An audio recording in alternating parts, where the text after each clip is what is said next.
এই জুমার খুতবা আদায় করছি ওই মুহূর্তে যখন সারা বিশ্বের ইহুদি, খ্রিস্টান, হিন্দু, বৌদ্ধ ঐক্যবদ্ধভাবে মাঠে নেমেছে মুসলিম জাতিকে পৃথিবীর মানচিত্র থেকে নিশ্চিহ্ন করে দেওয়ার জন্য। আপনারা জানেন মুসলিম জাতির প্রথম কিবলা বাইতুল মুকাদ্দাস আজ ইহুদিদের দখলে। ফিলিস্তিনের মুসলিমদের বাড়ি ঘরগুলো বুলডোজার দিয়ে গুড়িয়ে দেওয়া হচ্ছে। সেখানে অবলোর শিশুদের বুকটাকে ট্যাঙ্কের গোলা দিয়ে ঝাঁঝরা করে দেওয়া হচ্ছে। ইরাকের কাছে বিপুল বিধ্বংসী অস্ত্র মজুদ রয়েছে।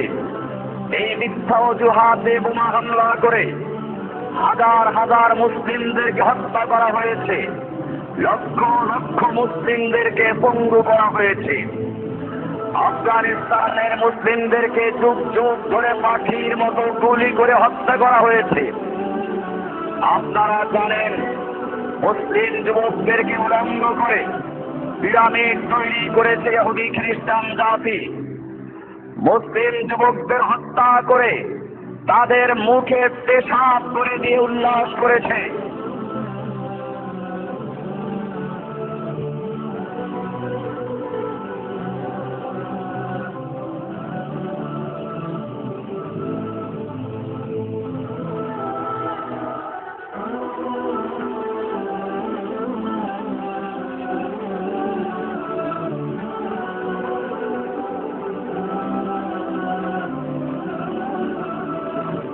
শুধু এ পর্যন্তই নয়, মুসলিম জাতির প্রাণ প্রিয় কিতাব আল্লাহর কালামকে ওরা আগুনে পুড়িয়েছে।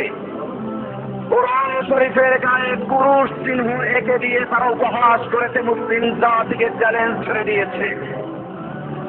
আপনারা জানেন মুসলিম জাতির যুবতী সুন্দরী নারীদেরকে গ্রেফতার করে কুখ্যাত আবু গালিব কারাগারে পালা করে ধর্ষণ করেছে।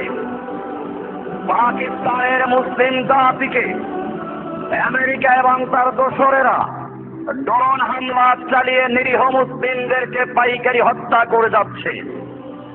কাশ্মীরি মুসলমানদেরকে যে কোনো মিথ্যা অজুহাতে অহরহ নিধন করে যাচ্ছে।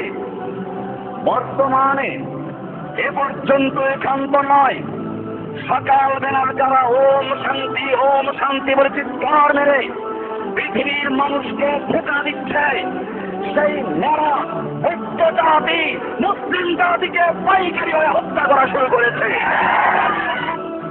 আপনারা জানেন এই বার্মার নারা বৌদ্ধরা নিরীহ তাবলিগ জামাতের 10 জন লোককে বাসের থেকে নামিয়ে প্রথম জবাই করে এই হত্যাকাণ্ডের শুরু করেছে। তাবলিগ জামাতের লোকেরা কি জামাত ইসলাম করে? তাবলিগ জামাতের লোকেরা কোনো জঙ্গিবাদী? এই নিরীহ তাবলিগি লোকদের মাধ্যমে তারা তাদের এই হত্যাকাণ্ড শুরু করেছে। এ পর্যন্ত প্রায় 6,000 মুসলিম নারী পুরুষকে তারা হত্যা করেছে। আপনারা জানেন আজকের পত্রিকায় রয়েছে মুসলিমদের কোটি কোটি সুন্দরী মেয়েদেরকে ধরে নিয়ে ওই নাশাকা বাহিনী এবং বৌদ্ধরা তাদের সেই যৌন তৃপ্তি মেটাচ্ছে, মুসলিম যুবকদেরকে ধরে নিয়ে হত্যা করছে। আপনারা জানেন মুসলিমদের বাড়ি ঘরগুলোতে আগুন জ্বালিয়ে দিয়ে গ্রামকে গ্রাম তারা সাফা করে দিচ্ছে। আগুন নেভানোর নামে পানির পরিবর্তে পেট্রোল, কেরোসিন, ডিজেল ঢেলে দিয়ে মুসলিমদের বাড়িগুলোকে চালিয়ে পুড়িয়ে ছারখার করে দিচ্ছে। আপনারা জানেন পত্রিকায় লিখেছে কোন মুসলিম যখন আগুন নেভাতে আসে তাকেও গুলি করে হত্যা করা হচ্ছে। মুসলিমদের মসজিদ, মাদ্রাসায় এবং তাদের বিভিন্ন বাড়িতে একত্র করে আগুনে পুড়িয়ে হত্যা করা হচ্ছে। কোন মুসলিম যদি জীবন বাঁচাতে বেরিয়ে আসে তাকে কারফিউ ভঙ্গ করেছে বলে অজুহাত দিয়ে গুলি করে হত্যা করা হচ্ছে। শুধু এ পর্যন্তই নয়, এই বৌদ্ধরা মুসলিমদের লেবাস, পোশাক, জুব্বা, টুপি পরিধান করে মুসলিমদের ভিতরে ঢুকে গিয়ে তারপরে মুসলমানদের হত্যা করা শুরু করেছে। আপনারা জানেন যে সমস্ত মুসলিমদেরকে হত্যা করা হচ্ছে এই মুসলিমদেরকে ন্যাড়া করে বৌদ্ধদের পোশাক পরিধান করিয়ে বৌদ্ধরা মারা গেছে বলে মিডিয়ায় অপপ্রচার চালানো হচ্ছে। ভাইরা আমার, শুধু এ পর্যন্তই নয়, আহত মুসলিমদের জন্য সেখানকার সমস্ত মেডিকেল গুলোকে জব্দ করে দেওয়া হয়েছে। কোনো মুসলিমকে মেডিকেলে ভর্তি করা হয় না। মুসলিমদের জন্য মোবাইল ব্যবহার করা বন্ধ হয়ে গেছে। মুসলিম যুবকদের মোবাইলগুলো ছিনিয়ে নেওয়া হয়েছে। শুধু এ পর্যন্তই নয়, প্রতিটি পাড়া থেকে মুসলিমদের নেতৃত্ব দিতে পারে অথবা অর্থ যোগান দিতে পারে এরকম শক্তিশালী যুবকদেরকে, ধনাঢ্যদেরকে, অর্থশালীদেরকে গুম করে হত্যা করা হচ্ছে। আপনারা জানেন গত 13 জুন বুধবার 300 মানুষকে এরকম ধরে নিয়ে তারা হত্যা করেছে। আপনারা জানেন আহত মুসলিমদেরকে যদি কেউ মানবিক কারণে শেল্টার দেয় তাদেরকেও গ্রেফতার করা হচ্ছে। এদের মূল ইচ্ছা হচ্ছে বার্মার ভূখণ্ড থেকে মুসলিম জাতিকে সম্পূর্ণরূপে ধ্বংস করে ফেলা। এজন্যই তারা প্রথমে তাবলিগ জামাতের 10 জন সাথীকে জবাই করার মাধ্যমে হত্যাকাণ্ড শুরু করেছে। আমার ভাইয়েরা, বারবার বিতাড়িত মুসলিমরা যখন প্রাণ নিয়ে কলারে বাংলাদেশে আশ্রয় নিতে আসছিল, তখন এদেশের মুসলিম নামধারী সরকারের 5টা গোলাম সীমান্তরক্ষীরা এই মুসলিমদেরকে জোর করে পুশব্যাক করে ওদেরকে কুফফারদের হাতে ফেরত দিচ্ছে। শত শত অসহায় অভুক্ত মুসলিমরা 3টি ট্রলারে বৌদ্ধ নাশাকে বাহিনী সাগরে ডুবে দিয়েছে। 2টি ট্রলার শত শত মুসলিমদেরকে নিয়ে সাগরে ভেসে বেড়াচ্ছে আশ্রয়ের সন্ধানে। ওই ট্রলারগুলোতে খাবার পানীয়র অভাবে ইতিমধ্যে অনেকেই মারা গিয়েছে। আপনারা জানেন সেখানে মুসলিমরা আমভাবে বিশ্ববাসীর কাছে আহ্বান করেছে তাদেরকে উদ্ধার করার জন্য, বিশেষ করে তাদের প্রতিবেশী বাংলাদেশি মুসলিম ভাইদের কাছে তারা ফরিয়াদ করে বলছে, পুরো বাংলাদেশে কি এমন একজন মানুষও নেই যে মুসলিমদের সাহায্যে, তাদের ভাইদের সাহায্যে এগিয়ে আসতে পারে? সে যেন সেই আহ্বান তারা যেন সেই আহ্বান করছে যে আহ্বান আল্লাহ রাব্বুল আলামিন কোরআনে করেছেন, ওয়া লাকুম লা তুকাতিলুনা ফী সাবিলিল্লাহ। ও মুসলিম যুবকেরা, তোমাদের কি হয়েছে? তোমরা আল্লাহর রাস্তায় যুদ্ধ করছো না, লড়াই করছো না? ওই সমস্ত মুসলিমদের উদ্ধার করার জন্য অসহায় দুর্বল পুরুষ, নারী ও শিশুদের পক্ষে তারা ফরিয়াদ করে বলছে, আল্লাযীনা ইয়াকুলুনা রাব্বানা আখরিজনা মিন হাযিহিল ক্বরিয়াতিল যালিমি আহলুহা। ও রব্বুল আলামিন, তুমি আমাদেরকে জালিম ঘোষিত জনপদ থেকে রক্ষা করো। ওয়াজআল লানা মিন লাদুনকা ওয়ালিয়া, তুমি আমাদের জন্য তোমার পক্ষ থেকে ওয়ালি এবং যোগ্য নেতা নিয়োগ করো। ওয়াজআল লানা মিন লাদুনকা নাসীরা, তুমি আমাদের জন্য তোমার পক্ষ থেকে সাহায্যকারী পাঠাও। এই আহ্বান কোরআনের মাধ্যমে আল্লাহ তাআলা করছেন। আমার ভাইয়েরা, এই আহ্বানে সাড়া দেওয়ার জন্য আজকে কি আপনাদেরকে ফেরেশতা আসবে না তোমাদের কি দিতে হবে? আমার ভাইয়েরা, জেনে রাখুন, আজকের এই ফরিয়াদে সাড়া দেওয়া আমাদের দায়িত্ব। আমাদেরকে আবার সালাহুদ্দিন আইয়ুবী, মোহাম্মদ বিন কাসেম, তারেক বিন জিয়াদের উত্তরসূরি হয়ে আবার ময়দানে ঝাঁপি পড়তে হবে। সমস্ত উলামায়ে কেরাম, কোন মাযহাব, কোন দল, কোন ফিরকার কোন দ্বিমত নেই। ইসলামের শুরু থেকে পর্যন্ত সমস্ত উলামায়ে কেরাম ঐক্যমত পোষণ করেছেন। যখন 4টা কারণের কোন একটা কারণ পাওয়া যায় তখন মুসলিমদের উপরে জিহাদ ফরজুল আইন হয়ে যায়। এর মধ্যে 1 নাম্বার হচ্ছে ইযা দাখালাল কুফফারু বালদাতান মিন বিলাদিল মুসলিমিন, যখন কোন মুসলিম এলাকায়, মুসলিম ভূখণ্ডে কুফফার আক্রমণ করে তখন ওই এলাকার প্রতিটি মুসলিমদের জন্য জিহাদ ফরজুল আইন হয়ে যায়। 2 নাম্বার ইদাল তাকাস সাফানি ওয়া তাকাবালাস সাফানি, যখন 2টি দল মুসলিম বাহিনী এবং কাফের যুদ্ধের ময়দানে মুখোমুখি এসে দাঁড়ায়, তখন যুদ্ধ শুরু হয়ে যায়, তখন প্রত্যেকটা মুসলিমের জন্য যুদ্ধ করা ফরজুল আইন হয়ে যায়। নামাজ যেরকম ফরজ, রোজা যেরকম ফরজ, হজ যেরকম ফরজ, যাকাত যেরকম ফরজ, ঠিক সেরকম ভাবে প্রত্যেকটি মানুষের জন্য জিহাদ করা ফরজ হয়ে যায়। 3 নাম্বার কারণ, ইযা ইস্তানফারাল ইমামু আফরাদান আও কওমান ওয়াজাবা আলাইহিমুন নাফির।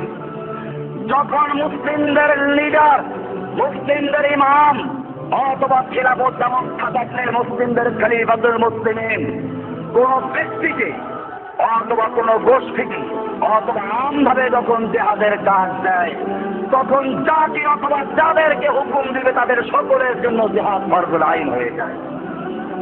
আজকের আমাদের এই প্রতিবেশী বার্মার মুসলিমদের জন্য মুসলিমদের ইমাম হিসেবে যখন কেউ দায়িত্ব নিচ্ছে না, সেই মুহূর্তে ঢাকার এই প্রান্ত থেকে বিশ্ব মুসলিমদের জন্য ঘোষণা করছি, তোমাদের জন্য যাহাদের হুকুম জারি করা হলো, যাহাদের ফতোয়া জারি করা হলো, যে যেখানে অবস্থান করছিল, আগামী মঙ্গলবার তোমাদের পরীক্ষা, ইনশাআল্লাহ তার যা আছে সব কিছু নিয়ে রোহিঙ্গা মুসলিমদের উদ্ধারের জন্য, সাহায্য করার জন্য তোমাদেরকে টেকনাফের কাছে নীলা মাদ্রাসায় দেওয়ার আহ্বান জানাচ্ছি। ভাইয়েরা আমার, 4 নাম্বার কারণ রয়েছে কিতাবে যেগুলো লিখেছে, আমাদের এই কিতাবের 309 নাম্বার থেকে শুরু হয়েছে। ইযা আফিরাল কুফফার মাজমুআতাম মিনাল মুসলিমিন, যখন কাফেররা মুসলিমদের কোন সম্প্রদায়কে কিছু সংখ্যক মুসলিমকে বন্দী করে নিয়ে যায়, তখন মুসলিমদের জন্য জিহাদ ফরজুল আইন হয়ে যায়। আপনারা জানেন, আল্লাহর নবী যখন হুদায়বিয়ার গাছের নিচে অবস্থান করছিলেন, সেই মুহূর্তে খবর আসলো ওসমানকে হত্যা করা হয়েছে। আল্লাহর নবী সাল্লাল্লাহু আলাইহি ওয়াসাল্লাম তাবুর ভিতর থেকে বের হয়ে জোরে ডাক দিলেন, ইয়া আসহাবাশ শাজারা, ওহে গাছের নিচে অবস্থানকারী সাহাবীরা, আমার কাছে খবর এসেছে আমার ওসমানকে হত্যা করা হয়েছে। আমি তোমাদের থেকে বায়াত করছি। আল্লাহর নবী এই বলে হাত রেখে দিলেন, বায়াত করা মুসলিম জাতি যতক্ষণ পর্যন্ত ওসমান হত্যার বদলা নিতে গিয়ে হয়তো আমরা মক্কা বিজয় করে ছাড়বো, নতুবা সকলেই শহীদ হয়ে যাব, এই দুইটার কোন একটা যতক্ষণ পর্যন্ত না হবে ততক্ষণ পর্যন্ত আমরা কেউ এখান থেকে পিছপা হব না, কে রাজি আছে? আল্লাহর নবী হাত পিছিয়ে দিলেন। আপনারা আমার লিখিত বায়াত সিরাতে মুস্তাকিম বইতে বিস্তারিত করেছেন। আল্লাহর নবী যখন হাত পিছিয়ে দিলেন, 1400 সাহাবায়ে কেরাম পর্যায়ক্রমে আল্লাহর নবীর হাতের উপরে হাত রেখে বায়াত করলো। একটা মাত্র মুনাফিক যে ওই সময় বায়াত না করে পালিয়ে গেছে, বাকি সমস্ত সাহাবায়ে কেরাম আল্লাহর নবীর হাতে হাত রেখে বায়াত করেছে। আমরা নীরব হব না, নিস্তব্ধ হব না যতক্ষণে কোরআনকে সংবিধান পাবো না। আমরা নীরব হব না, নিস্তব্ধ হব না যতক্ষণে ওসমান হত্যার বদলা নিতে গিয়ে হয়তো মক্কা বিজয়, নতুবা সকলেই শাহাদাত আমরা কেউ মদিনায় ফিরে যাব না। 1400 সাহাবায়ে কেরাম আল্লাহর নবীর হাতে হাত দিয়ে বায়াত করলেন। এক পর্যায়ে আল্লাহর নবী নিজের বাম হাতখানা ডান হাতের উপর রেখে দিয়ে বললেন, এটা হচ্ছে ওসমানের হাত। এই বায়াতের থেকে যাতে ওসমান বঞ্চিত না হয়, সেজন্য আল্লাহর নবী ওসমানকেও শরীক করার জন্য নিজের বাম হাতখানাকে ওসমানের হাত আখ্যায়িত করে এবারে বায়াত দিলেন, ওসমানের থেকে বায়াত হয়ে গেল। আপনারা জানেন, আল্লাহর নবী যখন গাছের নিচে বসে বায়াত দিচ্ছিলেন, জমিনে বসে 7 আসমান ভেদ করে, লৌহ কলম ছেদ করে আল্লাহর আরশ থেকে আল্লাহ খুশি হয়ে কোরআনের আয়াত নাযিল করে দিয়েছেন। সূরা আল ফাতহ এর 18 নম্বর আয়াতে বলা হয়েছে, লাকাদ রাদিয়াল্লাহু আনিল মুমিনিন ইয ইউবাইউনাকা তাহতাশ শাজারা, আল্লাহ মুমিনদের প্রতি সন্তুষ্ট হয়েছেন, মুমিনদের প্রতি রাজি হয়ে গেছেন, মুমিনদের প্রতি খুশি হয়ে গেছেন যখন তারা আপনার হাতে হাত দিয়ে বায়াত করছিল গাছের নিচে বসে।